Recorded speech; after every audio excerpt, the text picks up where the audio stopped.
Please ನನ್ನ ಶಾಲೆಗೆ ಸೇರಿಸ್ತೀರಾ? CM Yogi ಬಳಿ ಪುಟ್ಟ ಪೋರಿಯ ಮನವಿ. ಪುಟ್ಟ ಬಾಲಕಿಯೊಂದಿಗೆ ಸಂವಾದ ನಡೆಸಿ ಮುಗುಳ್ನಾಕ ಖಡಕ್ ಮುಖ್ಯಮಂತ್ರಿ. ಸಂತನಾಗಿ ಹಿಂದೂ ಧರ್ಮ ಮತ್ತು ಗೋರಕ್ಷಕ, ಮುಖ್ಯಮಂತ್ರಿಯಾಗಿ ದಕ್ಷ ಮತ್ತು ಕಟ್ಟುನಿಟ್ಟಿನ ಆಡಳಿತಗಾರ, ಪ್ರಕೃತಿಯೊಂದಿಗೆ ಅಪಾರ ಪ್ರೀತಿ ಮತ್ತು ಎಲ್ಲರೊಂದಿಗೂ ಬೆರೆಯುವ ಗುಣದಿಂದಾಗಿ ಉತ್ತರ ಪ್ರದೇಶದ ಮುಖ್ಯಮಂತ್ರಿ ಯೋಗಿ ಆದಿತ್ಯನಾಥ್ ಅವರ ವ್ಯಕ್ತಿತ್ವ ಎಲ್ಲರ ಮನಸ್ಸಿನಲ್ಲೂ ಅಚ್ಚಳಿಯದಂತೆ ಉಳಿದಿದೆ. ಅದರಲ್ಲೂ ತಮ್ಮ ಪ್ರತಿಯೊಂದು ಪ್ರವಾಸ, ಪರಿಶೀಲನೆ ಮತ್ತು ಕಾರ್ಯಕ್ರಮಗಳಲ್ಲಿ ಮಕ್ಕಳನ್ನು ನೋಡಿದಾಗಂತೂ ಯೋಗಿ ಆ ಮಕ್ಕಳನ್ನು ಭೇಟಿಯಾಗಿ ಅವರ ಆರೋಗ್ಯ ವಿಚಾರಿಸಿ ಅಧ್ಯಯನದ ಬಗ್ಗೆ ಕೇಳಿ ನಂತರ ಅವರಿಗೆ ಚಾಕೊಲೇಟ್ ನೀಡುತ್ತಿದ್ದರು. ಆದರೆ ಸೋಮವಾರ ಒಂದು ವಿಶೇಷ ಎಂಬಂತೆ ಮಗುವಿನೊಂದಿಗೆ ಮುಖ್ಯಮಂತ್ರಿಯವರ ಸಂವಾದವನ್ನು ನೋಡಿ ಎಲ್ಲರೂ ಯೋಗಿಯವರ ಬಾಲ ಮನಸ್ಸನ್ನು ಹೊಗಳಿದರು.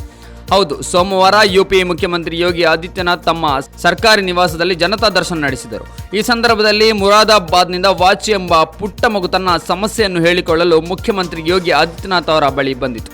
ಪ್ರತಿಯೊಬ್ಬ ಅರ್ಜಿದಾರರ ಬಳಿಗೂ ಹೋಗುತ್ತಿದ್ದ ಮುಖ್ಯಮಂತ್ರಿ ಈ ಮಗುವಿನ ಬಳಿಗೆ ಬಂದಾಗ ಮೊದಲು ಆಕೆಯ ಆರೋಗ್ಯ ವಿಚಾರಿಸಿ ನಂತರ ಆಕೆಯ ಅರ್ಜಿಯನ್ನು ತೆಗೆದುಕೊಂಡು ಓದಿದರು. ಬಳಿಕ ಯೋಗಿ ತಮಾಷೆಯಿಂದ, ಬಾಲಕಿ ಬಳಿ ನಿನಗೆ ಶಾಲೆಗೆ ಹೋಗೋದಂದ್ರೆ ಇಷ್ಟ ಇಲ್ವಾ ಅಂತ ಕೇಳ್ತಾರೆ. ಆಗ ಆಕೆ, ಇಲ್ಲ, ನನಗೆ ಶಾಲೆಗೆ ಹೋಗುವುದು ಅಂದರೆ ತುಂಬಾ ಇಷ್ಟ, ಪ್ಲೀಸ್ ನನ್ನನ್ನು ಶಾಲೆಗೆ ಸೇರಿಸ್ತೀರಾ ಎಂದು ಪ್ರಶ್ನೆ ಮಾಡುತ್ತಾಳೆ. ಆಗ ನೀನು ಯಾವ ತರಗತಿಗೆ ಸೇರುತ್ತೀಯ ಎಂದು ಕೇಳಿದಾಗ ನನಗೆ ಗೊತ್ತಿಲ್ಲ ಎಂದು ಹೇಳುತ್ತಾಳೆ. ಈ ಉತ್ತರ ಕೇಳಿ ಮುಗುಳ್ನಕ್ಕ ಯೋಗಿ ಬಾಲಕಿಯ ಮನವಿಗೆ ಸ್ಪಂದಿಸಿ ಮಗುವನ್ನು ಶಾಲೆಗೆ ಸೇರಿಸುವುದಾಗಿ ಭರವಸೆ ನೀಡಿದ್ದಾರೆ. ಈ ವಿಡಿಯೋ ಈಗ ಸಖತ್ ಸೋಷಿಯಲ್ ಮೀಡಿಯಾದಲ್ಲಿ ವೈರಲ್ ಆಗಿದೆ.